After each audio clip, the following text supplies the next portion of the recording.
Hello बच्चों, learn and grow में आपका स्वागत है। आज हम क्लास 7 का सप्लीमेंट्री रीडर किताब का चैप्टर नंबर 5 जो कि है द बेयर स्टोरी पढ़ने वाले हैं। तो आइए शुरू करते हैं story. The lady in the manor house had a bear as pet. Manor house जो होता है वो एक तरीके का large house in the country that has land around it. मतलब एक आप मान लीजिए कि ये एक तरीके का हवेली है, ठीक है। या आप ये भी कह सकते हैं कि अमीर लोगों का घर जिसमें काफ़ी स्पेस हो घर के बाहर, तो वो होता है manor house. The lady in the manor house has a pet bear. जो लेडी थी मैनर हाउस में, उसके पास एक पालतू बेयर था, मतलब भालू था। It was a most friendly bear. जो भालू था वो काफ़ी फ्रेंडली था। Who loved vegetable apples and honey. उसे क्या पसंद था? उसे सब्जियां पसंद थी, एप्पल्स पसंद था और हनी दैट इज शहद पसंद था। He roamed freely during the day but was put on the chain at night. वह दिन भर तो फ्रीली घूमता था लेकिन रात में उसे चेन में बांध दिया जाता था। There was once a lady who lived in old manor house. एक बार एक लेडी थी जो पुराने हवेली में रहा करती थी। On the border of a big forest, जो कि एक बहुत बड़े जंगल के किनारे में था। This lady has had a pet bear she was very fond of. उसके पास एक पालतू भालू था जिसे वो बहुत प्यार करती थी। It had been found in the forest. वो उसे कहाँ मिला था? फॉरेस्ट में मिला था। Had half dead of hunger, so small and helpless that it had to be brought up on the bottle by the lady and old cook. यह जो भालू था उसे फॉरेस्ट में मिला था अधमरे हालत में, जिसे उसने और उसके ओल्ड कुक ने मिलके बड़ा किया था बॉटल से दूध पिलाकर। This was several years ago. यह पुरानी बात है, काफ़ी साल पुरानी बात है। Now it had grown up to a big bear. लेकिन अब वह भालू जो है वो काफ़ी बड़ा हो चुका था। So big and strong that he could have slain a cow. Slain मतलब होता है जान से मार देना। अब वो इतना ज़्यादा बड़ा हो चुका था कि वह एक गाय को भी मार सकता था।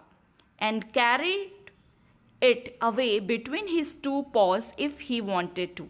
और उसे गाय को अपने दोनों पंजे के बीच में उठा भी सकता था, मतलब दोनों पंजों से उठा भी सकता था अगर वो चाहता तो। But he did not want to. लेकिन वह ऐसा चाहता नहीं था। He was a most amiable bear who did not dream of harming anybody.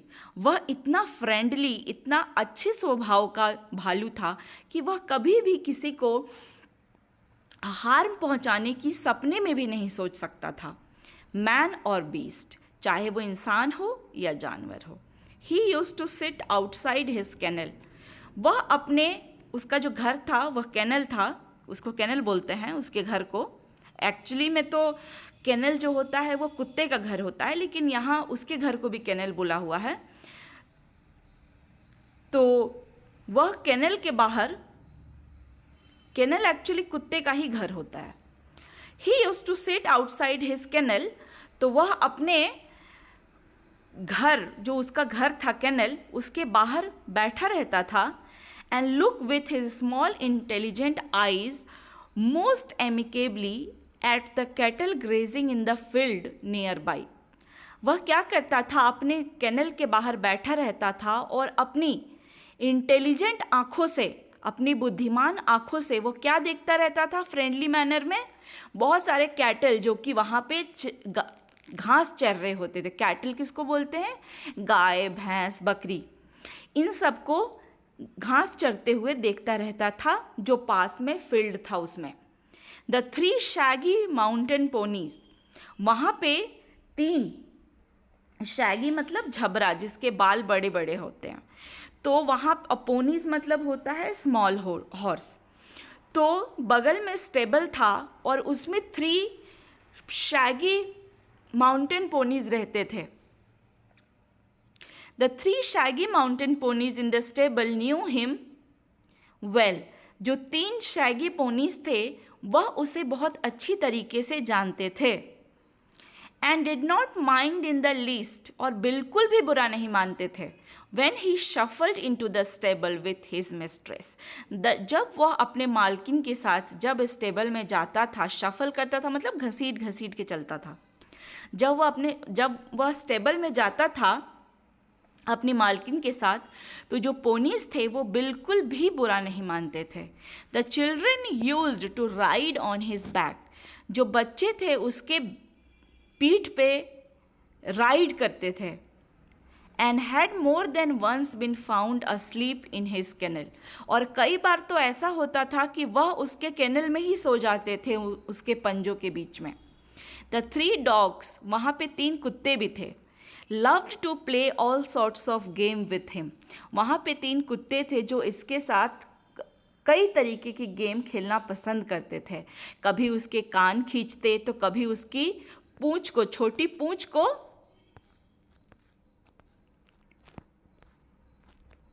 खींचते. And tease him in every way, और हर तरीके से उसे परेशान करते, उसे चढ़ाते. But he did not mind it in the least. लेकिन वह जरा भी बुरा नहीं मानता. कौन? भालू. He had never tasted meat. उसने कभी भी मांस को नहीं टेस्ट किया हुआ रहता है. He ate the same food as the dog. जो कुत्ते वहाँ पे खाते थे वही खाना वो भी खाता था. And often out of the same plate. और कई बार तो वो लोग एक ही प्लेट में खाना खा लिया करते थे. ब्रेड, वो क्या क्या खाते थे? ब्रेड खाते थे, पॉरेज खाते थे, पोटैटो खाते थे, कैबेज खाते थे, टर्निप खाते थे.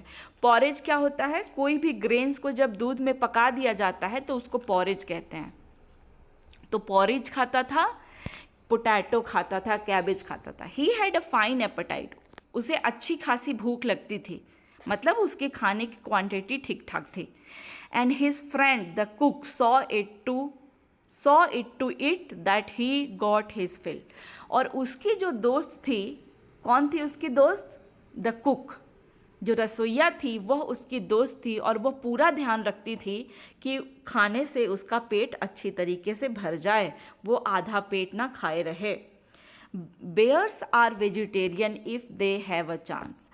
बेयर्स कभी कभी वेजिटेरियंस भी बन जाते हैं. अगर उन्हें कभी मीट ना दिया जाए, अगर कभी वो मीट ना खाए हों, तो वो वेजिटेरियंस भी रह सकते हैं, बन जाते हैं वो वेजिटेरियंस.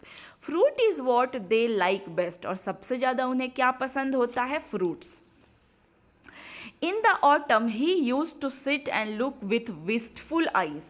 विस्टफुल का मतलब होता है उदासी भरा. तो ऑटम के सीजन में वो क्या करता था?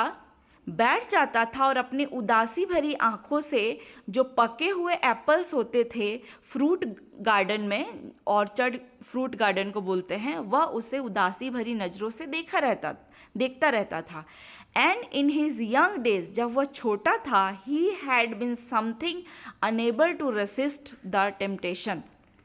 Had been sometimes unable to resist the temptation. और जब वह छोटा था तब वह, टेम्पटेशन मतलब लालच, जब वह छोटा था तो वह अपने लालच को रोक नहीं पाता था. और क्या करता था? वह ट्री पे क्लाइंब कर जाता था और वहाँ से एप्पल तोड़ के खा लिया करता था. Bears look clumsy and slow in their movement. Bears को जब हम लोग देखते हैं, जब वह चलता है तो ऐसा लगता है मान लो लुढ़क पुढ़क के या बहुत धीरे धीरे चल रहा है. But try a bear with an apple tree. और अगर एप्पल ट्री की बात आ जाए, एप्पल ट्री पे चढ़ने की बात आ जाए, you will soon find out that he can easily beat any school boy. अगर एप्पल ट्री पे चढ़ने की बात आ जाए तो वो आराम से किसी भी स्कूल गोइंग बॉय को भी हरा सकता है उस गेम में. Now he had learned that it was against the law. लेकिन अब उसे समझ में आ चुका है कि जो पेड़ से एप्पल तोड़ना या सही बात नहीं है. But he kept his small eyes wide open. लेकिन वह अपनी जो छोटी छोटी आँखें हैं उसे खुला रखता था. For any apples that fell to the ground. यह ताक में कि कहीं कोई एप्पल्स नीचे गिर जाए और फिर वह उसे उठाकर खा लेगा. There had also been some difficulties about the beehives. एक बार उसे बी हाइव्स को लेकर भी मुश्किलें हुई थी। He had been punished for this, उसे इस बात के लिए पनिशमेंट भी दी गई थी, by being put on the chain for 2 days, और उसे चेन में 2 दिन तक बांध के रखा हुआ था। अब विथ ब्लीडिंग नोज, नाक से उसके खून बह रहे थे, लेकिन तब भी उसे 2 दिन तक चेन में बांध के रखा गया था। क्यों? क्योंकि ज़रूर उसने बी हाइव से हनी को चुराया होगा। And he had never done it again, और उसने उसके बाद से कभी उस तरीके की हरकत दोबारा नहीं किया। Otherwise he was never put on the chain except for the night, ऐसे तो उसे कभी भी चेन में बांध कर नहीं रखा जाता है, सिर्फ रात में रखा जाता था। क्वाइट राइटली सो, और यह सही भी है। For a bear like a dog is apt to get somewhat ill tempered, यह सही भी है क्योंकि जो भालू होते हैं वो भी कुत्ते की तरह इरिटेटेड और गुस्सा हो जाएंगे अगर उन्हें हर टाइम चेन से बांध कर रखा जाएगा। एंड नो वंडर, और इसमें कोई आश्चर्य की बात भी नहीं है। किसी को भी अगर हर वक्त चेन में बांध के रखा जाएगा तो कोई भी एनॉयड हो जाएगा, इल टेम्पर्ड हो जाएगा, उससे गुस्सा आएगा, वह चिड़चिड़ा हो जाएगा। अब सेकेंड पार्ट आ गया स्टोरी का, देखते हैं सेकेंड पार्ट में क्या है। The lady visited her sister every Sunday, जो उसकी मिस्ट्रेस थी वह हर संडे को अपनी बहन से मुलाकात करने चली जाया करती थी। Leaving the bear on the chain the whole afternoon, और वह आफ्टरनून में जाती थी उसकी बहन से मिलने, तो उतने समय तक वह बेयर को, भालू को चेन में बांधकर चली जाया करती थी। One Sunday while walking through the dense forest, एक संडे की बात है जब वह फॉरेस्ट से होकर गुजर रही थी, शी फाउंड हिम, उसे अचानक बेयर मिल जाता है जो कि उसे फॉलो कर रहा होता है। शी वॉज सो एंग्री, वह बेयर को देख के बहुत गुस्सा हो जाती है।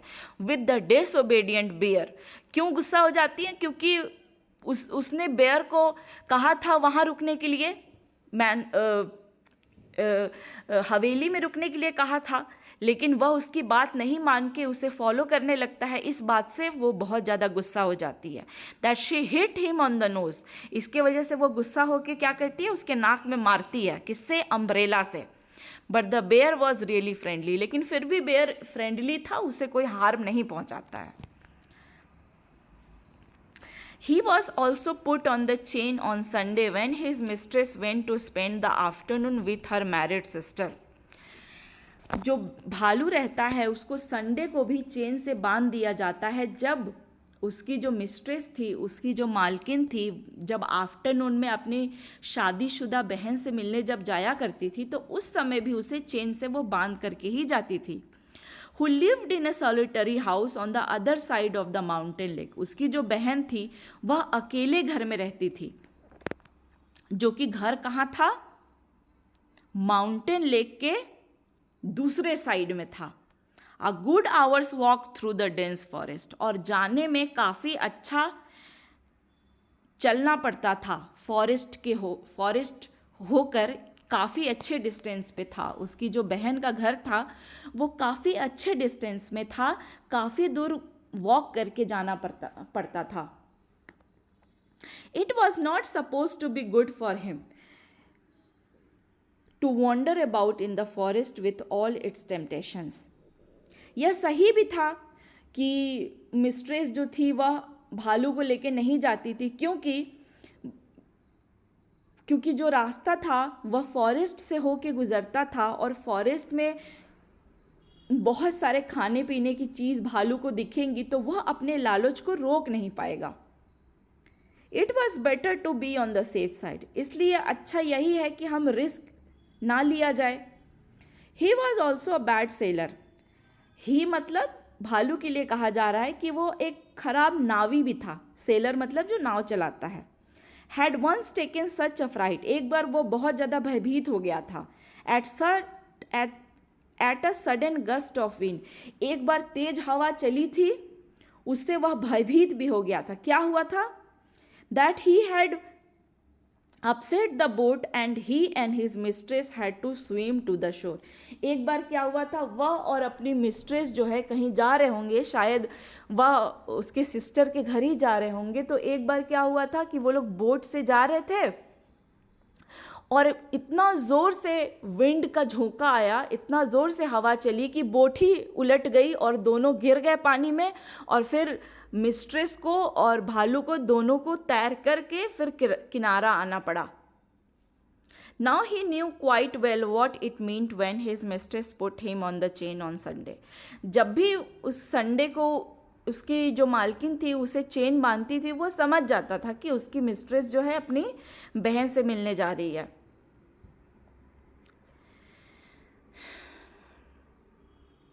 With a friendly tap on his head and the promise of an apple on her return if he had been good during her absence। और जब वो जाती थी ना तो उसके माथे पे हल्का सा टैप करके जाती थी, जिसका मतलब होता था कि अगर उसके एब्सेंस में, मिस्ट्रेस के एब्सेंस में अगर वो अच्छे से बिहेव किया तो आने के बाद मिस्ट्रेस उसे एक एप्पल देगी। He was sorry but resigned like a good dog. उसे बुरा लगता था लेकिन फिर भी वह इस चीज़ को मानता था, मतलब वह नहीं जाने के लिए मान जाता था।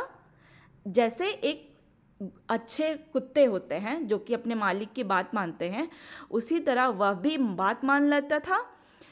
When his mistress tells him he cannot come with her for a walk, जब उसकी मालकिन उसे कहती थी कि तुम हमारे साथ वॉक पे नहीं आ सकते, तो वो एक अच्छे कुत्ते की तरह उसकी बात माँ को मान लेता था। One Sunday when lady had chained him up as usual was about halfway through the forest। एक बार क्या होता है, संडे का ही दिन होता है और लेडी जो है उसे हमेशा की तरह चेन में बांध करके जंगल में हाफ रास्ता क्रॉस कर चुकी होती है। She suddenly thought she heard the cracking of a tree branch on the winding footpath behind her. जब वह आधा रास्ता जंगल में पार कर लेती है तब जो उसकी मिस्ट्रेस होती है उसे अचानक उसके दिमाग में आता है कि एक ब्रांच टूट रहा है, ट्री का कोई ब्रांच टूट रहा है। उसे ऐसा सुनाई देता है, कहाँ पे, उसके पीछे एक मोड़ था, वहाँ पे उसे लगता है जैसे कि कोई ट्री से ब्रांच टूटा। शी लुक्ड बैक, तब वो पीछे देखती है, and was horrified to see the bear coming along with full speed. जब पीछे देखती है तो थोड़ा सा डर जाती है। क्यों?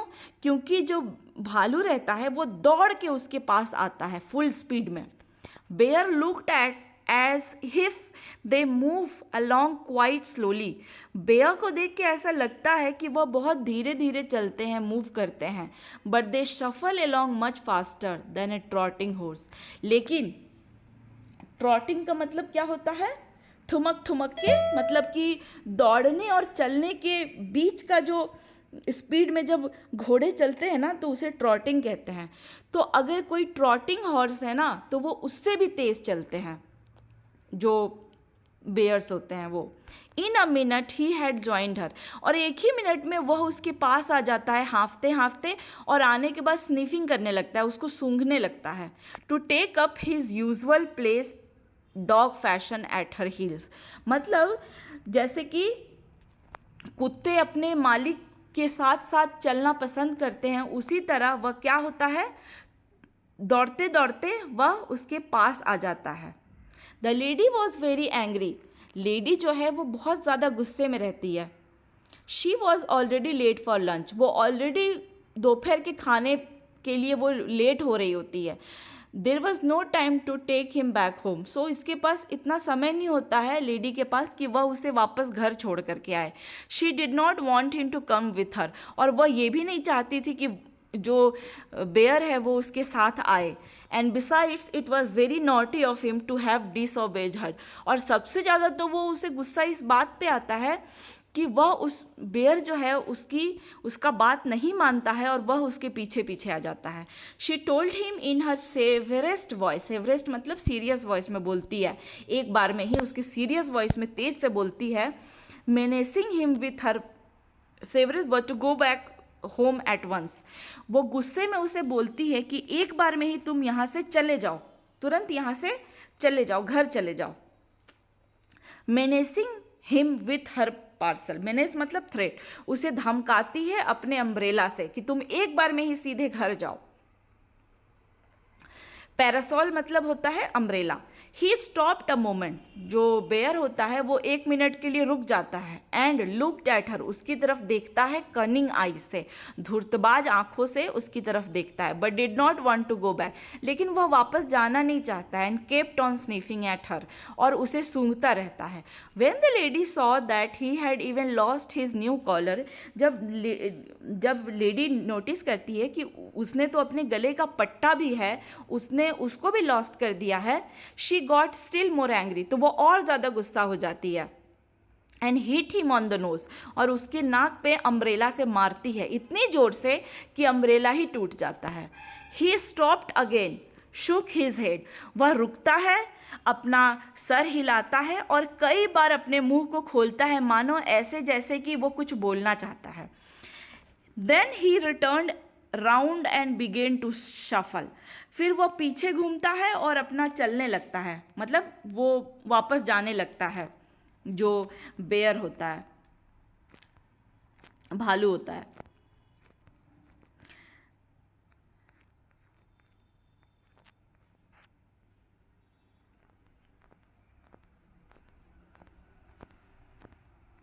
Shuffle back the way he had come, जहाँ से आया था वो उसी डायरेक्शन में वापस चलने लगता है।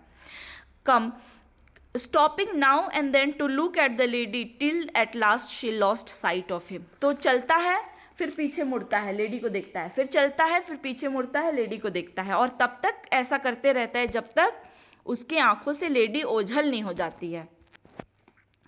When the lady came home, जब लेडी घर आती है शाम को, the bear was sitting in his usual place, तो बेयर को वो जहाँ बांध के जाती है ना उसके केनल के बाहर, वो वहीं पे बैठा रहता है। Looking very sorry for himself, और अपने लिए बहुत दुखी रहता है क्योंकि उसे उसकी मिस्ट्रेस लेकर नहीं गई होती है, तो वो काफ़ी दुखी रहता है खुद के लिए। The lady was still very angry, अभी भी लेडी जो है वो काफ़ी गुस्से में रहती है। She went up to him and began to scold him most severely, वह उसके पास जाती है और ज़ोर ज़ोर से इसे डांटने लगती है। Said he would have to be chained for 2 more days, और उसे बोलती है कि तुम्हें और 2 दिन के लिए चेन में बांध कर रखा जाएगा। The old cook who loved the bear as if he had been her son, जो ओल्ड कुक होती है ना, जो बूढ़ी कुक होती है, वो दौड़ के आती है मानो जैसे कि वह बेयर जो है उसका बेटा ही है,